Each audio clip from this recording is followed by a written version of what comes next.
Hey y'all, it's Nancy the Handy Scandy. Welcome back for another crafty venture. And welcome back to another video for hashtag snowman in January. I have this sweet snowman from Stampendous. I made a card just the other day with watercolors and doing watercolors again today with the same stamp in a very different I don't know the word I'm looking for. I'll just say it has a very different vibe.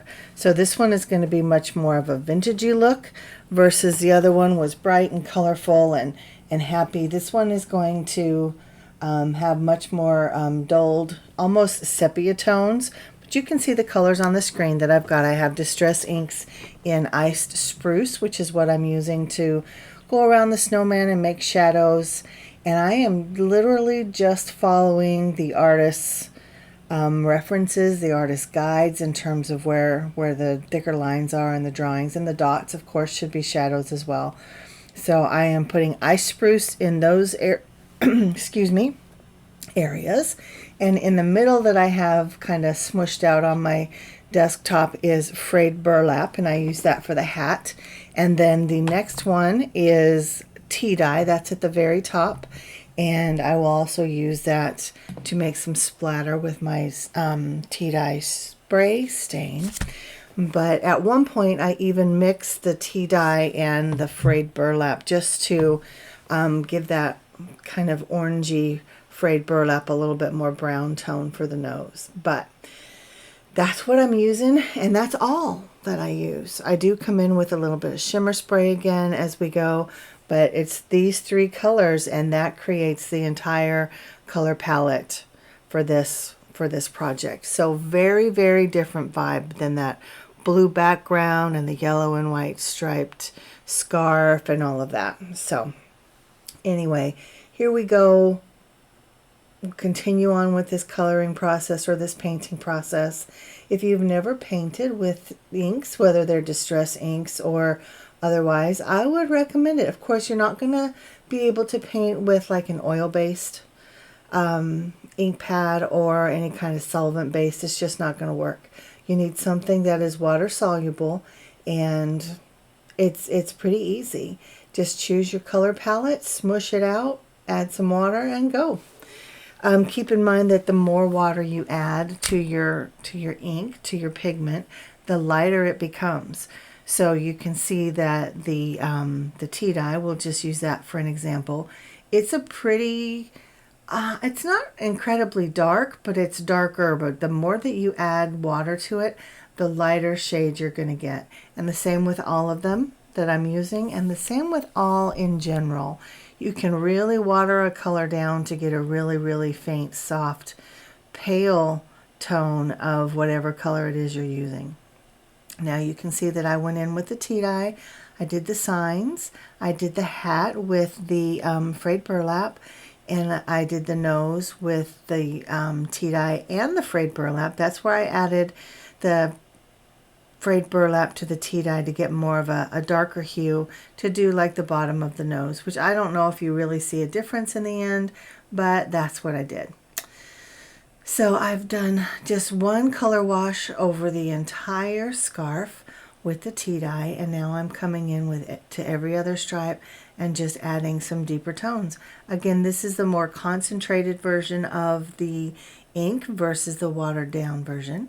And then I'm adding some shadow and some dimension to the hat, and then coming in with the tea dye again for the hat band. And I almost forgot to clean out my brush before I went back to the ice spruce to do the snowbank. And then again, I'm coming in with some deeper tones to the corners just to try to add that depth and dimension. And just like the last one with watercolor, whether it's distress inks or an actual watercolor palette, I did not get the depth that I was wanting. So I do come back in once it's all done, and I add some more colored pencil.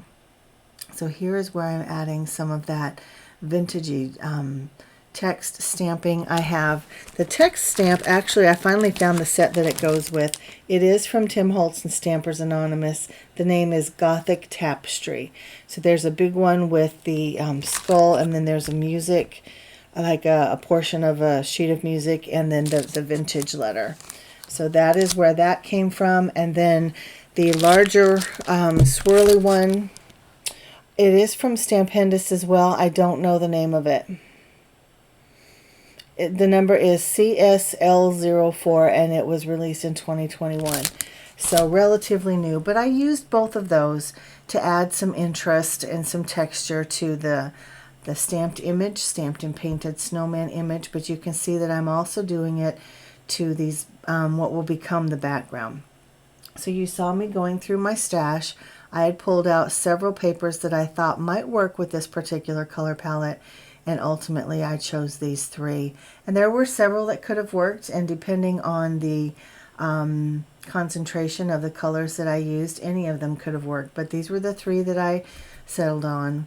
And you can see that I did the ink blending, I did the stamping, now I'm doing the splattering, and this is where I brought in my spray stains, my Distress spray stain, and that again was in tea dye. And now I'm adhering all three of these scraps together, and I have been using my scraps a lot, and I'm I'm very thankful for that. I have more scraps and more paper pads than anyone can use in a lifetime, but I'm trying to use them up. trying. So you saw me add the sheer shimmer spray from Imagine. It is in the color Sparkle, and again they have several different colors. That's the only one that I have, and I love it. I feel like it's all purpose. I don't know that I need another color. But I trimmed that background panel down because that's ultimately what I made once I glued all three of those strips together, as I made a background panel. And I did run that, the craft one, I ran that through an embossing folder from Whimsy Stamps. I can't remember the name of it. I thought I had it in front of me. I do not, but I will link it downstairs in the description box. But I love that texture, and that was actually a scrap. That is from a package of something from the Miss Sparkle brand from Joann's. Yep, it's just a scrap.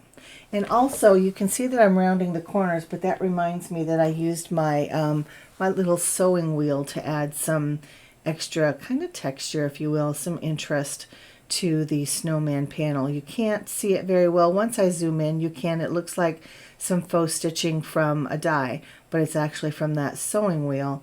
And I got the idea from Miss Anna White. She has been doing that for years, and I love the effect that it gives. It's very subtle, and if you're not looking for it, you may not even see it, but I think it's fun.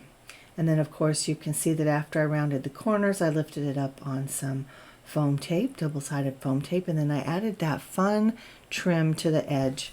That was from a big bundle of trims that I purchased from Michael's at their end of fall sale. You know how they had everything. Well, they do it every season. Anyway, it was a big bunch of trims, and it was one that I started to buy early in the season, but I could not justify paying full price for it. But I'm so glad that I got it at the end of season, because there's lots of beautiful trims in there, and that is just one of many. And now here is where you can see I'm coming in with my colored pencils. I don't show the whole process because it's very much the same. Again, I'm using the artist's suggestion of where shadows should be, going along the edges and up into where some of those dots are, and then around the outside as well to create a shadow. I do come in with kind of a creamy gray, and I add some depth and dimension down into the corners of the white stripes, and then I use a little bit of an orangey brown to add the depth and the dimension in the corners of the darker stripes, the nose and the hat.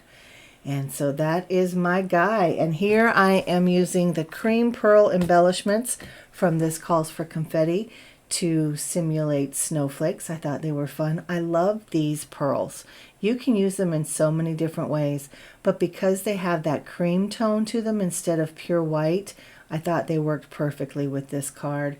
And the different sizes, and so you have different, just like a snowflake, right? They're all different. And so these are all a little bit different. I didn't use any that were too big, but between the sparkle and all of that stamped detail and the embossing folder and the paint and the spray and the embellishments, oh my gosh, I love this card. I love this card. I don't know what it is about that kind of vintage vibe, but it just love it a lot. It's not really grungy. I guess it is a little grungy, as but I feel like it's more vintagey than it is grungy. But y'all tell me, what do you think?